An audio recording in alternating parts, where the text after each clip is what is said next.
Sois le bienvenu. Dans cette vidéo, nous allons prendre un exercice assez intéressant, pas du tout difficile, mais vous verrez comment on va le résoudre. On prend G, un groupe en fait à 4 éléments, c'est un groupe fini, donc dont les éléments sont A, B, C et D. Un groupe noté multiplicativement, donc on va noter les choses par exemple A point B ou bien AB, C point D ou bien CD. Bon, la loi du groupe est notée multiplicativement. Compléter la table de G. Voilà. C'est quoi la table voilà, d'un groupe? En fait, c'est pas la première fois que vous avez rencontré des tables. Table de multiplication, table d'addition, etc. Ici, il s'agit de la table du groupe G, c'est-à-dire, en fait, l'énoncé vous donnant les multiplications ici. A fois A, c'est D. A fois B, c'est C. Mais vous ne connaissez pas A fois C. Vous ne connaissez pas A fois D. B fois A, B fois A, lui, il est connu. C'est C. B fois B, c'est connu. Vous voyez? Maintenant, je vais préciser quelque chose. Le sens de la flèche est très, très important. Quand vous voulez représenter la table d'un groupe, le sens de la flèche est très important. Parce que le résultat de A fois D, par exemple, n'est pas forcément la même chose que D fois A. Est-ce que vous voyez? Donc, il faut préciser le sens de la flèche. Est-ce que vous multipliez les éléments de la colonne par les éléments de la ligne? C'est-à-dire les éléments de cette colonne par les éléments de cette ligne, ou bien plutôt l'inverse. Donc, le sens de la flèche, soit vous le mettez comme ceci, ou bien comme cela. En tout cas, il faut préciser. C'est très important. OK? Donc, ici, c'est dans ce sens que l'énoncé l'a donné. Donc, on va le faire dans le sens là. OK? Voilà, donc, allons-y. Voilà, maintenant, il va falloir que vous puissiez trouver une méthode. Voilà. Une méthode pour pouvoir remplir toutes les cases manquantes. Si vous le faites en l'air sans avoir de méthode, je ne suis pas sûr que vous pouvez aboutir au résultat. En tout cas, je vous laisse réfléchir et laissez-moi vos réponses. J'ai envie de connaître vos réflexions. Moi aussi, j'ai envie d'apprendre de vous. Générique.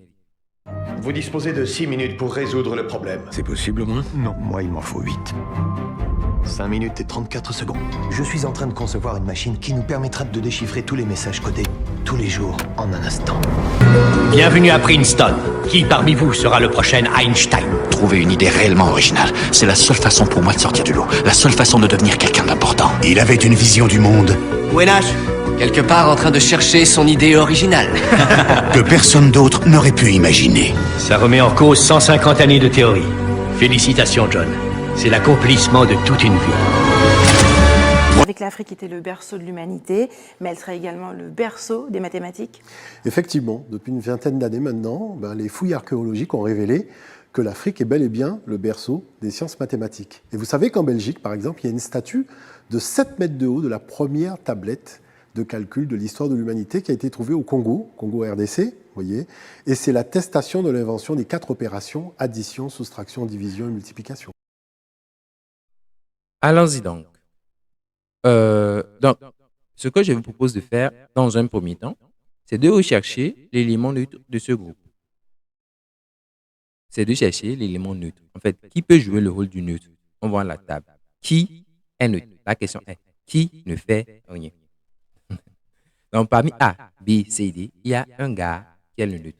Est-ce que c'est B, C ou D? On va le débusquer. Et comment? Par la définition de ce que c'est que l'élément neutre. L'élément neutre, c'est celui-là qui n'agit pas. C'est celui-là qui ne fait rien. Il est là, peinard. On va le débusquer ensemble. Regardez. A, ça donne D. A fait quelque chose. Si A était neutre, A devait donner quoi? A ne devait rien faire, donc A devait donner A. Donc A a donné D. Donc A c'est pas le neutre, c'est pas le neutre. Voilà, A n'est pas neutre. Mais A, B, ça a donné autre chose, ça a donné C. Donc A n'est pas neutre, B n'est pas neutre. B, A, ça a donné C.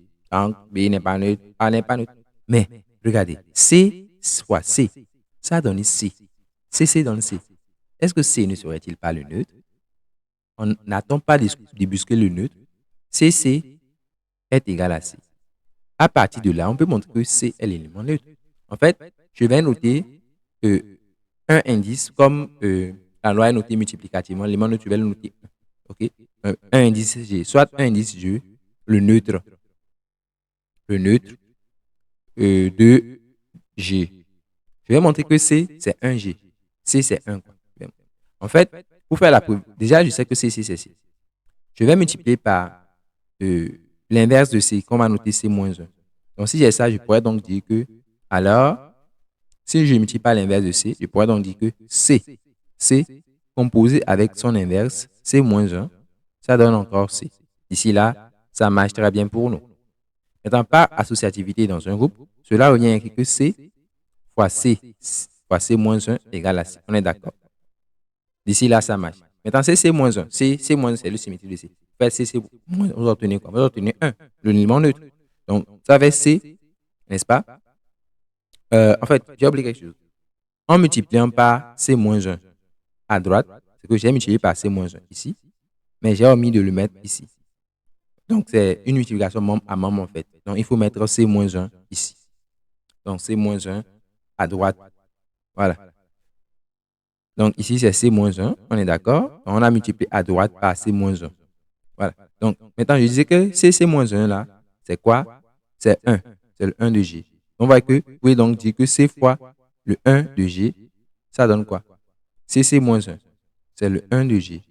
Ça donne le 1 de G. Maintenant, comme 1G, c'est l'élément neutre, quand on fait C fois 1G, ça va donner quoi? C fois 1G, c'est C. Donc, on voit que je viens de montrer que C, c'est 1G. En gros, C est quoi? Est le neutre de G.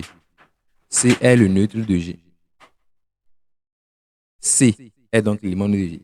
Magnifique, n'est-ce pas? Donc, on vient de débusquer ensemble l'élément neutre du groupe G. L'élément neutre du groupe G, c'est C. Mais à quoi ça va nous servir? Cela veut dire que C n'agit pas. Dans ce cas, automatiquement, AC va donner quoi selon vous? Si C est neutre, vous pouvez donc déjà débusquer quelques gares. Vous pouvez donner AC, BC, tout ce qui est composé par C. Donc, si vous faites AC, ça doit donner A, puisque C est neutre. AD, ça doit donner quoi? Ça doit donner... Bon, vous ne pouvez pas savoir pour le moment. On est d'accord. Parce que C, c'est C. Donc, en tout cas, on va chercher donc tout ce qui... On peut donc déterminer tout ce qui est sur la colonne de C. Tout ce qui est sur cette colonne, on peut le débusquer. OK? On peut le trouver. On peut trouver la colonne et la ligne même. Donc, on peut trouver les éléments qui sont ici. OK? Mais aussi sur la ligne de C. On peut donc les débusquer. OK? Donc, allons-y. Avec AC. AC doit donner quoi? Ça doit donner A, n'est-ce pas? Donc, on met A. BC, ça doit donner quoi? Ça doit donner B, puisque C est neutre. OK, C, c'est C. DC, c'est D. On est d'accord. Maintenant, on fait la même chose sur la ligne. CA, ça doit donner quoi? Je passe donc ici. CA, bah CA. CA, c'est A, n'est-ce pas? Puisque C est neutre. CB, c'est B. CC, c'est C. Et CD, c'est D. Vous voyez déjà qu'on a rempli une bonne partie du tableau juste en débusquant l'élément neutre. Juste en débusquant l'élément neutre. On a trouvé une bonne partie du tableau. Maintenant, pour remplir les parties restantes du tableau, on va juste utiliser une merveilleuse idée. Une idée vraiment brillante. Est-ce que vous l'avez? Est-ce que vous avez des façons de remplir le reste du tableau? Je vous ai déjà aidé pour la première partie. Bon, en tout cas, pour ceux qui se sont abonnés à la formation complète, vous le verrez, ce n'est pas si difficile que ça. Vous voulez valider vos unités d'enseignement en ligne? Ne cherchez plus. L'extrait que vous venez de visionner n'est qu'une petite partie de nos formations complètes. Passez maintenant au niveau premium pour tout avoir. Le tarif pour chaque heure est de 6500 francs CFA seulement. Et nos cours et exercices corrigés sont adaptés au campus, disponibles en vidéo, téléchargeables en ligne. Vous pourrez les consulter à tout moment, 24 heures sur 24 et 7 jours sur 7. Contactez-nous dès maintenant au 70 47 64 31 pour y accéder. Rappelez-vous, les bonnes choses ont toujours un prix. Ne manquez pas cette opportunité unique de réussir votre année universitaire.